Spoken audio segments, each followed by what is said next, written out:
जय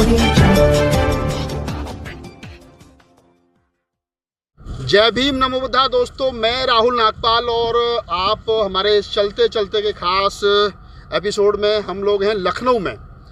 लखनऊ उत्तर प्रदेश की राजधानी है और उत्तर प्रदेश में चुनाव है। हमारे साथ जो शख्स बैठे हैं, जो हमारे राइट हैंड को बैठे हैं, ये हैं MP आज़ाद साहब, जो बहुजन समाज पार्टी के बहन जी की सरकार में, यानी 2007 से 2012 वाली सरकार में प्रदेश के प्रभारी रहे थे और भी कई अन्य महत्वपूर्ण पदों पर रहे थे। तो आज उनसे चर्चा करेंगे कि किस प्रकार से 2022 का जो चुनाव है उसमें बहुजन समाज पार्टी को, जैसा लोग कह रहे हैं कि ब्राह्मण सम्मेलन कल जो है वो फैजाबाद में ब्राह्मण सम्मेलन की शुरुआत होने जा रही है। ब्राह्मण वोट देगा, नहीं देगा, कितना देगा, बहुजन समाज पार्टी सरकार बनेगी तो कैसे बनेगी, क्या आधार होगा, कौन लोग हैं जो आखिरकार बसपा को वोट करेंगे और चंद्रशेखर रावण और उसकी पार्टी कितना नुकसान कर पाएगी। आज़ाद साहब, आपका स्वागत है। सीधा सवाल, ब्राह्मण वोट क्यों देगा बसपा को? बहुत बहुत धन्यवाद राहुल जी और अंतानी साहब, दोनों के लिए जो दिल्ली से चल के आए हैं आज चलते चलते में। आपका सवाल है ब्राह्मण वोट क्यों देगा जी। अब मैं कहता हूँ ब्राह्मण वोट क्यों नहीं देगा। नहीं, 2012 से 7 वाली सरकार में दिया, उसके बाद नहीं दिया 2 बार। नहीं दिया, वो अलग चीजें हैं, लेकिन अब देगा क्योंकि ब्राह्मण जो हमको वोट इसलिए देगा, 2007 में ब्राह्मण ने वोट दिया, 67 टिकट में लगभग 46 विधायक उनके जीते और माननीय बहन जी ने उनको सम्मान यहाँ से लेके जीरो से लेके माने निगम और आयोग से लेकर के कैबिनेट स्तर तक राष्ट्रीय महासचिव, आज की डेट में जो राष्ट्रीय महासचिव राज्यसभा सांसद माननीय सतीश मिश्रा जी हैं, उनको अहम जिम्मेदारी माननीय बहन जी ने दी ब्राह्मण सम्मेलन का।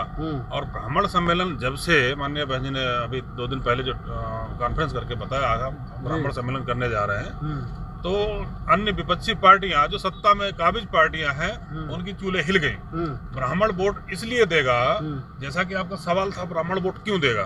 ब्राह्मण वोट सिर्फ इसलिए देगा क्योंकि ब्राह्मण ने जो हमारे पार्टी के अलग जो हमारा वोटर था, उन्होंने बीजेपी की सरकार बनाई, उससे पहले सपा की सरकार बनाई। सपा की सरकार में जो गुंडागर्दी हुई वो चरम सीमा पर हुई और बीजेपी ने तो उस चरम सीमा को भी लांघ गए और उन्होंने, जैसा कहा जाता है कि ब्राह्मण बीजेपी का वोट है, लेकिन सच्चाई ये है कि वो सिर्फ और सिर्फ व्यापारी यानी बनियों की पार्टी है, ना ब्राह्मण की पार्टी है, ना ठाकुर की पार्टी है। वो सिर्फ बनियों के व्यापारियों की पार्टी है और इतना हनन, इतना शोषण अगर किया गया है ब्राह्मण समाज का, जो बीजेपी में किया गया, उतना ना सपा में किया गया।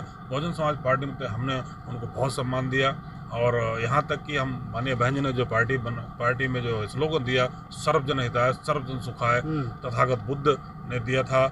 उसके बाद माननीय बहन जी ने तथागत बुद्ध ने तो बहुजन हिताय बहुजन सुखाय का नारा, बहुजन हिताय बनाया था। उस समय की स्थितियां क्या रही होंगी। तथागत बुद्ध को हम जो कि ईश्वर के रूप में मानते हैं, परम पूज्य बाबा साहब को ईश्वर के समकक्ष नहीं, उनसे भी ऊपर मानते हैं।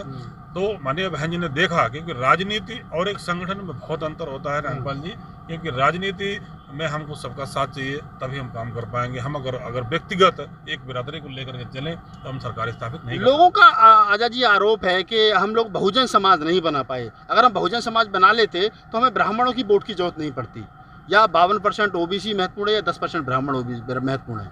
देखिए, ऐसा है, बहुजन समाज बनाने की कोशिश आज की मुहिम नहीं है। आज तो हमारे सैकड़ों साल पहले से है, चाहे भोले साहब रहे हों या सतपाल साहब रहे हों या फिर और भी तमाम हैं, गाडगे साहब रहे हैं या ललाई सिंह यादव जी ने बहुत बड़ा संदेश दिया।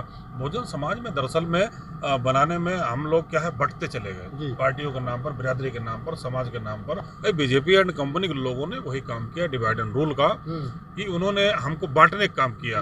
उन्होंने ये दिखाया कि तुम SC से OBC बड़े हो, OBC से सामान्य बड़े हो, फिर सामान्य को बताया कि नहीं OBC को ले लो और इसको हिंदू और मुस्लिम को डाइवर्ट करके जो सत्ता बनाया। बहुजन समाज बनाने का ही कयास चल रहा है और बहुजन समाज बनाने का हमारी राजनीतिक एक अर्थ में ये नहीं कहा जाता है कि ब्राह्मण नहीं हो सकता है, कोई भी हो सकता है, क्योंकि वो जो विचारधारा से जुड़ा, हम विचारधारा की लड़ाई लड़ते हैं। बहुजन समाज एक विचारधारा है, विचारधारा जो भी जुड़े, चाहे ब्राह्मण हो, चाहे ठाकुर हो, चाहे बनिया वर्ग का हो, चाहे SC ST माइनॉरिटी हो, जो बाबा साहब, परम पूज्य बाबा साहब की विचारधारा जुड़ेगा, संविधान की बात मानेगा, हम उसी को बहुजन समाज बनाने के प्रयास में लगे हुए। आपने कहा कि ब्राह्मण हमें वोट देगा, मतलब बीजेपी में ब्राह्मण हाशिए पर है, अखिलेश सरकार में भी उसकी जो यादव बात था उसके चलते उसकी चली नहीं।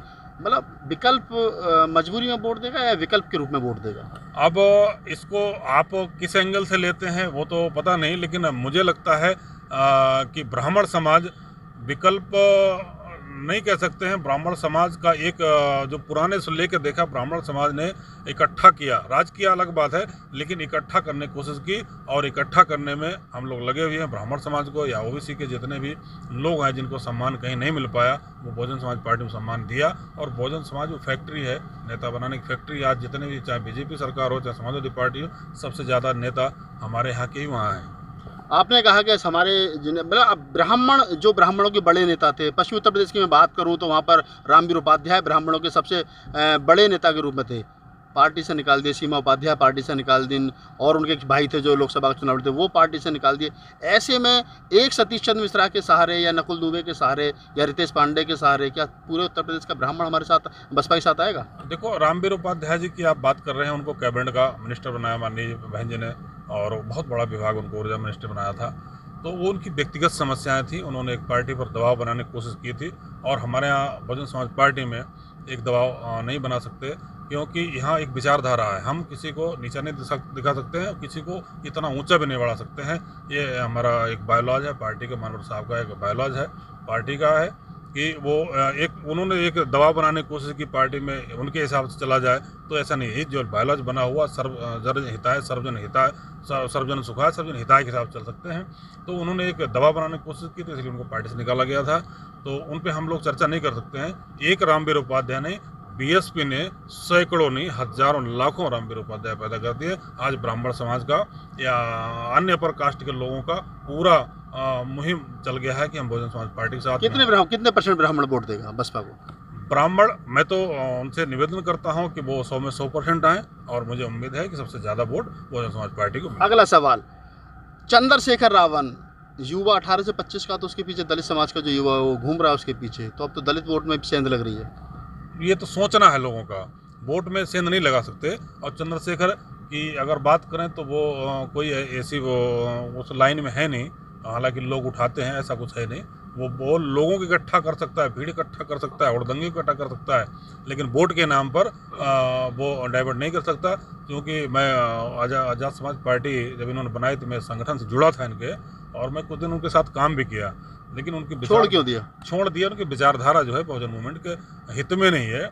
वो एक माननीय बहन जी ने तो वो बहुत कुछ करके दिखाया, तो उनकी हम गिनती करी, बहन जी के हिसाब में गिनती नहीं हो, उनके कार्यकर्ता के बराबर गिनती नहीं हो। पहले पार्टी में कार्यकर्ता रहा, मैं पश्चिम प्रभारी था, तो तब भी वो कार्यकर्ता रहा बीएसपी के। आज वो बहन जी के प्रति या मतलब एक आग उगलना, हम तो उनको उस समय भी बताते थे कि आपकी लड़ाई बीएसपी से नहीं है, लड़ाई तो उससे लड़ो जो पार्टी सत्ता में है। बीएसपी सत्ता में नहीं, तुम लड़ाई बहन जी से लड़ते हो, बहन जी से क्या लेना देना? रावण तो कह रहे हैं ना कि वो बहन जी पर ब्राह्मणों ने कब्जा कर लिया है, पार्टी को ब्राह्मण हाईजैक कर रहे हैं, और हमारे बहुजन महापुरुषों का जो विचार है वो पीछे जा रहा है। नहीं, वो तो उसकी सोच है, व्यक्तिगत सोच है। हमको हाईजैक करके वो राष्ट्रीय अध्यक्ष कौन बन गया? कोई हाईजैक मतलब ही नहीं है। यहाँ पर बहुजन समाज पार्टी में सिर्फ और सिर्फ एक ही विचारधारा है, वो है जो फूले बाबा साहब, मनोहर काशीराम साहब की विचारधारा है, और बहुजन समाज को आगे बढ़ाना है। ये तो उनकी व्यक्तिगत सोच है कि हाईजैक कर लिया, वो तो कुछ ही बोलेगा। पार्टी बना ली है, चुनाव लड़ा था हमारे खिलाफ में, तो 1500 2000 वोट काट लेता है, तो वो कहीं न कहीं वो नुकसान तो पार्टी को होगा ना। पार्टी का नुकसान जो कर रहा है, तो ऐसे बहुत से लोग पूर्वज में देखिए आप, बहुत से इतिहास को उठाइए, तो तमाम मीर जाफर टाइप के लोग भी होते हैं जो अपने लोगों को नुकसान उठाते हैं, वो तो वही उसी काम कर रहा है और कुछ नहीं काम कर रहा है। आपको लग रहा है युवा बहकेगा नहीं चंद्रशेखर के साथ? कोई नहीं बहकेगा, कोई नहीं बहकेगा। और मैं बताऊं आपको, 100 में 100% SC OBC माइनॉरिटी के जो भी व्यक्ति बहुजन समाज विचारधारा से जुड़ा हुआ है या बाबा साहब विचार जुड़ा हुआ है, वो वोट सिर्फ और सिर्फ हाथी करेगा और करता आया है। अभी बुलंदशहर में चुनाव हुआ था, मैं उस चुनाव में गया था, मैं भी एक लोगों में मिलने चला गया था, जो प्रभारी रहा बुलंदशहर। जब पहुंचा तो मेरे ही कुछ लोग थे, उनको मिलने गया था, तो उन्होंने मेरे से एक ही दो टूक बात कही थी। हालांकि मैं गया था इनके समर्थन में ही, तो उन्होंने हालांकि वोट नहीं मांगने गया था, लेकिन उन्होंने पहले कह दिया था, भाई साहब आप आए हैं, बड़ा बड़ा स्वागत आपका है, लेकिन आप वोट की बात इसके लिए मत करना, ये आदमी ठीक नहीं है। मैं वोट और वोट दूंगा तो बहन जी को दूंगा, हाथी को वोट दूंगा। मैंने उनसे कहा मैं सिर्फ राजी खुशी लेने के लिए आया हूँ, मैं वोट मांगने नहीं आया हूँ। और उन लोगों ने सारे वोट दिया और सेकंड पे हम रहे, और अगर ये चुनाव न लड़ा होता हो सकता हमारा वो विधायक बन जाता।